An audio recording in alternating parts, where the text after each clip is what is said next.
In this video, we are going to complete some calculations for approximating the volume of a Tian Deng lantern. If you're interested in the equations that we use here, you should see the accompanying video where we discuss the generation of those equations. So we assume over here that we have a series of data points that have been calculated or that have been measured along the sides of the Tian Deng lantern, that we've measured up the side of the lantern when it was laid out flat and measured some heights, and we have some associated widths along with each of those pieces. Now, each of these are points that are at a particular place where we sliced, but what we're interested in is information for sections between any two of those points, which we're labeling with the same letter, but since we're doing something in a spreadsheet fashion, and by the way, if I was doing this calculation normally, I would often do it using a spreadsheet. So what we're going to be looking at is the information between pairs of points. And we're going to be writing that over here. So we're looking at sections that are in between segments. So let's start by finding out my change in h. How much does each section change in height along the sides of the section? And that math is fairly straightforward. You can see here that these were chosen to be increments of around 20 centimeters until we got near the peak. So in that particular case, I take each of these and I combine them, and notice I'm going to do my best to write them sort of halfway in between.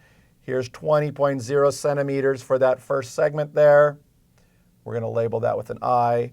Then we have 20.0 for the second and third and fourth segments. And then our last segment has a difference of only 10.5 centimeters. Notice again, if this was in a spreadsheet, we couldn't exactly shift it down that way.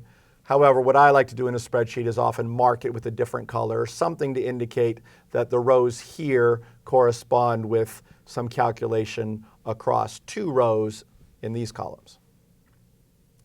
Second part of our calculation is going to be to calculate the change in width in both of these places.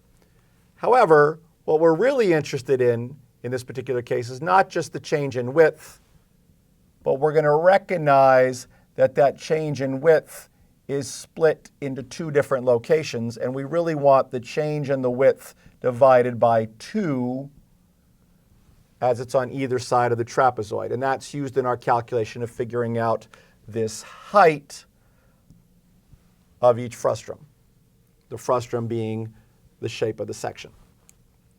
So we're going to write those values over here, and I've pre-calculated those. So let me go ahead and write those values here. We have 7.7 centimeters. We have 4.9 centimeters. We have 0.1 centimeters. We have negative 8.9 centimeters. And finally, we have, oops, I'm staggering these in the middle there, so let me see if I can line those up just a little bit better. 0.1, negative 8.9, and finally a value of 19.3, negative 19.3. Now, the negatives might seem to be a little worrisome, except we don't really have to care about them here because in a moment we're going to square them. Because the formula we have for this height here takes these two values. Our formula for the height uses the Pythagorean theorem, and we're basically going to take the square root of this delta h and square it. And we're going to subtract off the square root of this delta w over 2 squared. So since we've calculated each of those separately, we just need to go ahead and do the math there. We can put it into the spreadsheet. We can do it by hand however we'd like. So I've already calculated some of those values here, and I'm going to go ahead and write them. And it looks like I can get about 3 sig figs, maybe just 2 if we're looking at the numbers here. But I'm going to go ahead and record the 3 significant figures here. So let me record those values. I get 18.5 centimeters there. 19.4, 20.0, the difference there is too small to really make a difference, 17 0.9. And then I see I have a little bit of a problem. Because if I look here, I see my delta H is only 10.5. And when I square that, well, I'm going to get a bigger number, somewhere around 100. But then I look here and I see this value is 19.3. And when I square that, that's going to be a bigger value. And so I'm going to be subtracting a larger value from a smaller value, giving me a negative value. And then I have a square root of a negative value, which is going to be an imaginary number. Uh-oh. What's the problem here? When I do that in my spreadsheet gives me an error, and that error creates havoc all over the place. Well, what has happened here is our approximation is coming up with some problems. This last piece here at the very top of the lantern, what's happened is as we're folding it down, we don't have enough distance along H to reach and actually close the top of the lantern. Now, in reality, the lantern was closed. It was touched in there. But my approximations, however they work, do not quite allow me to fill that in. So now I have to make a decision. Do I go back and change my approximation? Do I go back and measure more carefully? Or what exactly am I doing here? Well, one thing I am going to recognize that if that's the case where it's flattened all the way out and it can't quite reach, what is the volume of that piece that we're talking about? Effectively, we're going flat. We're trying to reach and we've completely flattened the top of the lantern. And so in that case, I have to make an executive decision. But I'm realizing that even if I don't quite reach there, what volume am I looking for? Something that's perfectly flat has no height. No height? Well, let's just record that as 0. That's going to give me a 0 for my volume. So even though the real calculation gives me a negative imaginary number, I'm going to estimate it as being 0. In a spreadsheet, I might put something like that saying if these values are, if the square of this value is bigger than that one, then record my value as 0 and let the spreadsheet make that determination for me. Notice if that's substantial, like this one kind of is, maybe I need to go back and rethink, maybe take more measurements so that near the top, so that perhaps I'm making a better estimate, or maybe even rethink my approximation. In this case, I've done this a number of times, and I believe even though this seems fairly substantial, that it's not contributing a major change or difference into my overall volume. Okay, well now I have these height values.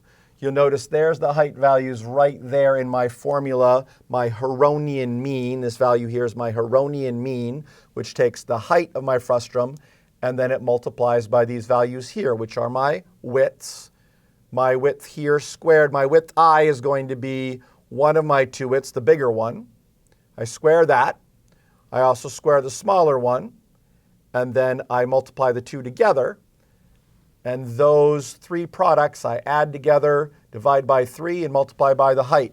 Okay, that's a fair amount of work, but not very difficult on a spreadsheet.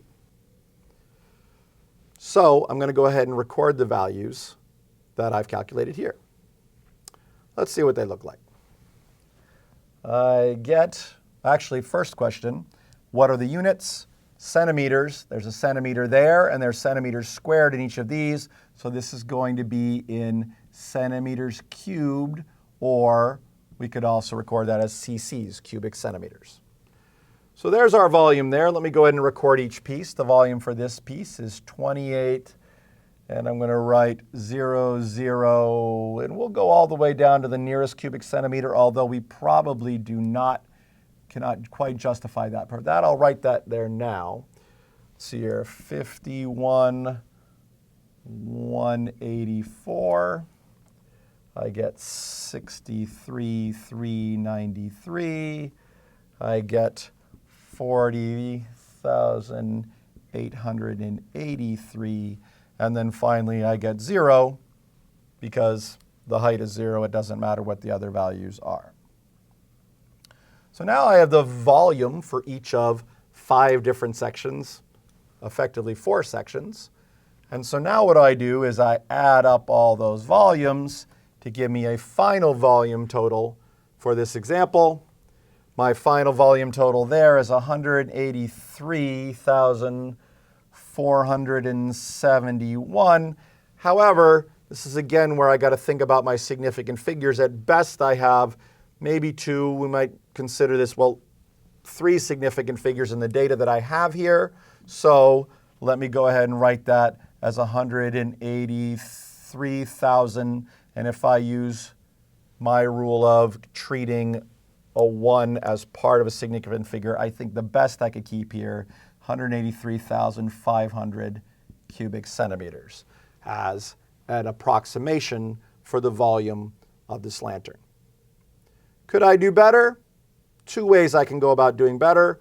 One way is I could think a little bit more about the geometry. Maybe instead of approximating these as a pyramid, the frustum of a pyramid, I could do the frustum of a cone and get the more circular nature of it.